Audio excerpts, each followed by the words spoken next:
बहुत बहुत स्वागत है मेरे चैनल पे आप लोगों का। आपको ये वीडियो ज़रूर अच्छी लगेगी। सो इसी तरह की और वीडियोस के लिए मेरे चैनल को सब्सक्राइब करिए, वीडियो को लाइक करिएगा। बहुत बहुत स्वागत है आपका। हाँ जी, सारे दोस्तों का मैं स्वागत करता हूँ। मैं एडवोकेट विकास राय लुधियाना से हूँ और आप सबका स्वागत करता हूँ अपने चैनल पे। मेरे सभी दोस्त मित्रगण, मैं आपको फोरेंसिक साइंस के फर्स्ट पेपर के बारे में कोई जानकारी साझी करना चाहता हूँ, क्योंकि जब हमने पढ़ाई की थी तो शायद हमको भी कठिनाई बहुत आई थी।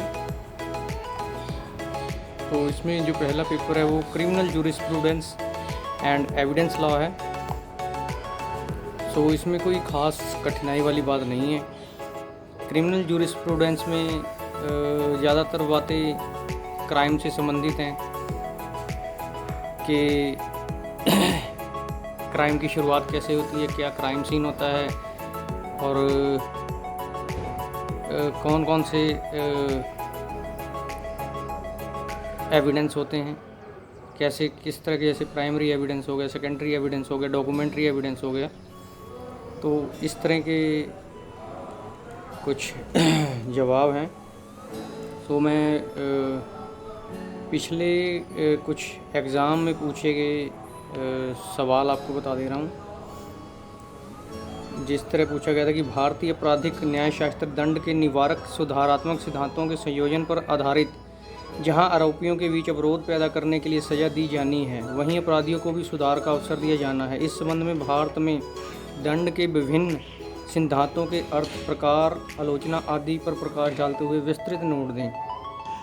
अब यहाँ उन्होंने जो पनिशमेंट बाय कोर्ट मिलती है अपराधियों को, उस पे उन्होंने मतलब विभिन्न प्रकार के विचार विमर्श मांगे हैं और उसकी जो जैसे सज़ा है उसकी आलोचना करने के लिए आपसे पूछा है। तो इसमें जो प्राइजनर तो इसमें पुलिस के बारे में भी बताया गया है।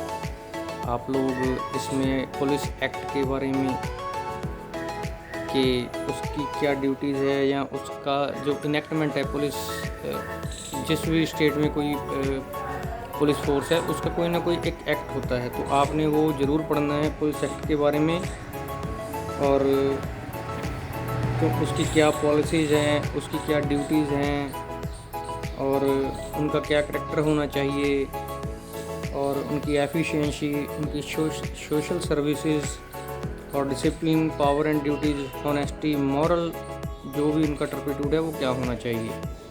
क्योंकि जहाँ क्राइम होगा वहाँ पुलिस का रोल साथ में ही होगा। और इसके बाद मैं आपको और बता देना चाहता हूँ कि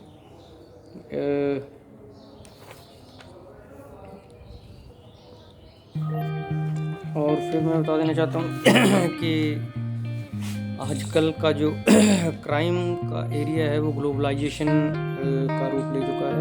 कि माना ये जाता है कि जैसे एक क्रिमिनल यहाँ पे क्राइम करता है, वो क्राइम करके कहीं दूसरी जगह भाग जाता है या शिफ्ट हो जाता है। तो ऐसी जो क्रिमिनल्स को पकड़ने के लिए मतलब एक इंटरपोल की स्थापना की गई है। तो इंटरपोल है जो ये डिफरेंट स्टेट, डिफरेंट कंट्री में इंटरकनेक्टेड रहता है। तो ये मतलब इंटरकनेक्टेड होने की वजह से ये एक दूसरे देशों से एक दूसरे की सीमाओं के अंदर ये जांच पड़ताल करते हैं, जो इंटरपोल है। तो इंटरपोल में भी जनरल असेंबली होती है, जनरल सेक्रेटरी, एडवाइज़र कमीशन होता है, नेशनल सेंट्रल ब्यूरो होती है। तो ये जो इसका रूप है वो ग्लोबलाइज पुलिस ऑर्गेनाइजेशन इसको बोला जाता है। कि जो आइडेंटिफिकेशन ऑफ रिकॉर्ड रखती है, जो ऐसे क्रिमिनल है जो एक जगह से क्राइम करके दूसरी जगह क्राइम करते हैं या दूसरी जगह शिफ्ट हो जाते हैं। तो ये जो इंटरपोल है ये दूसरी जगहों पे जाके